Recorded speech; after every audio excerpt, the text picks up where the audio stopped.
प्रणमामि श्री राधे वृंदावनेश्वरी वृषभानुसुते देवी प्रणमामि हरिप्रिये। जय श्री कृष्ण चैतन्य प्रभु नित्यानंद श्री अद्वैत गदाधर शिवासादि गौर भक्त वृंद। हरे कृष्ण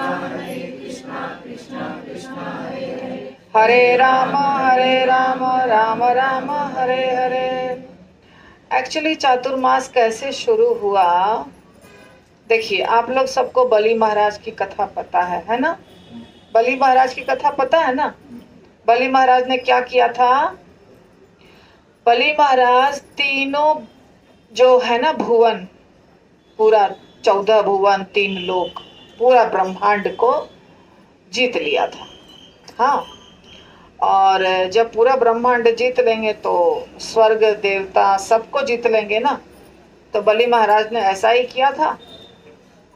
तो इंद्र थोड़ा सा परेशान हुए। इंद्र जाकर के बोले भगवान को कि हमको तो अब रहने की जगह ही नहीं है, क्योंकि बलि ने क्या किया है, समूचा तीनों लोकों पर विजय प्राप्त कर लिया। और बलि महाराज असुर खानदान के थे। आपको पता है ना बलि महाराज कौन थे, बोलिए। प्रहलाद महाराज के पौत्र थे। तो अदिति माता के गर्भ से भगवान जन्म लिए, वामन देव, देवताओं के प्रार्थना पर। और फिर वामन देव ने होशियारी करके, चालाकी करके बलि महाराज से 3 पग भूमि नापा और नापने के बहाने पूरे ब्रह्मांड को नाप लिया। तो जब सब कुछ प्राप्त हो गया तो उन्होंने वापस कर दिया स्वर्ग का सब जो है, जो स्वर्ग लोक हैं वो इंद्र को या देवताओं को वापस कर दिया। लेकिन जब जीत लिए सब कुछ, मतलब जीत नहीं लिए, मतलब छल से ले लिए बलि महाराज से, तो बलि महाराज के पास कुछ भी जब नहीं रहा तो बलि महाराज को बांध लिया भगवान ने कि अब तो तुम मेरे दास हो गए, गुलाम हो गए। बलि महाराज बहुत अच्छे भक्त थे, वैष्णव थे, बहुत ज्ञान था उनको। तो वो सोचे कि चलो भगवान को ही तो जा रहा है, ठीक है हम दे देंगे। हालांकि उनके गुरु ने क्या कहा था, नहीं मत दो, ये विष्णु है, ये ले लेगा सब कुछ तुम्हारा। पर बलि महाराज ने कहा ठीक है, अगर विष्णु है तो ले लेंगे, तो चलता है। तो मालूम तो था ही कि पता चल गया कि ये भगवान विष्णु हैं। और जब ये लीला हुई 3 पग भूमि वाली, तब तो पूरा पता चल गया कि ये तो भगवान ही है। इसके बाद भगवान खुश हो गए उनके भक्ति को देख करके, क्योंकि लास्ट जो तीसरा पग था वो कहाँ रखा, बलि महाराज ने कहा मेरे मस्तक पे रख दीजिए, क्योंकि हम तो सब हार गए, अभी कुछ नहीं बचा है मेरे पास। तो मस्तक पे रखा। तो भगवान खुश हो गए कि इतना समर्पित है ये कि ये अपने आप को भी मुझे दे दिया। तो भगवान ने कहा कि वरदान मांगो, तुमसे मैं प्रसन्न हूं, तुम्हारी भक्ति से प्रसन्न हूं। तो बलि महाराज ने भगवान को ही मांग लिया, अब आप चलिए मेरे लोक में, जहां आप मुझे रहने के लिए जगह दिए, सुतल लोक, तो वहां चलिए और मेरे साथ रहिए, आपको अब मेरे साथ रहना है। तो भगवान तो बद्ध होते हैं ना, मतलब वचनबद्ध। हमारे ऐसे बद्ध जीवात्मा नहीं, वचनबद्ध, यानी वचन दे दिए हैं तो पालन तो करना पड़ेगा, ऐसा भगवान का स्वभाव है।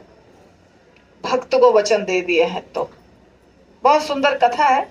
तो फिर क्या हो गया कि भगवान को जाना पड़ा बलि महाराज के लोक में, सुतल लोक में रहने के लिए जाना पड़ा। तब स्वर्ग के सारे देवता परेशान कि भगवान चले गए।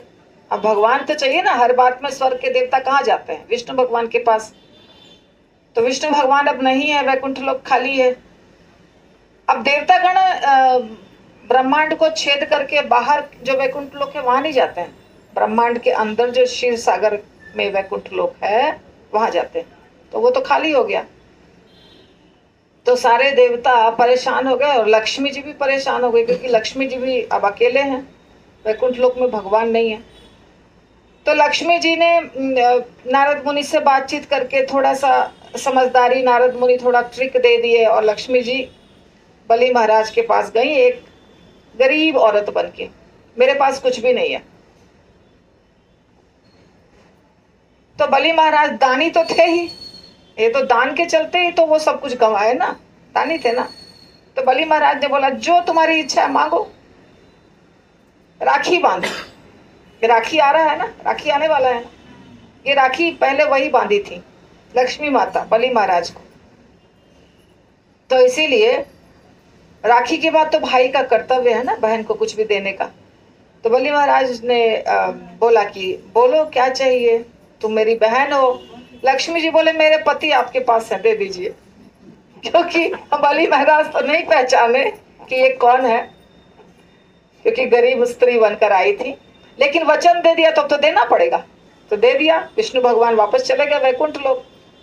पर अब बलि महाराज को भी वादा किया कि हम तुम्हारे पास रहेंगे, वचन तो बलि महाराज को भी दिया था ना, दोनों को वचन दिया, बलि महाराज को भी वचन दिया और बहन बनाया तो लक्ष्मी जी को भी वचन दिया। तो भगवान ने कहा कि ठीक है, हम जाते तो हैं वैकुंठ लोक, पर 4 महीना हम तुम्हारे पास रहेंगे। कौन सा? आषाढ़ मास के शुक्ल पक्ष के एकादशी से लेके कार्तिक मास के शुक्ल पक्ष के एकादशी तक हम तुम्हारे पास रहेंगे सुतल लोक में। इसीलिए भगवान 4 महीना गायब हो जाते हैं यहाँ से, और कहाँ पहुंच जाते हैं? सुतल लोक में। उसको लोग पाताल कहते हैं, पर उनके लोक का नाम है सुतल लोक। तो सुतल लोक में भगवान जाते हैं, योग निद्रा में वहां आराम करते हैं, बलि महाराज भी खुश हो जाते हैं।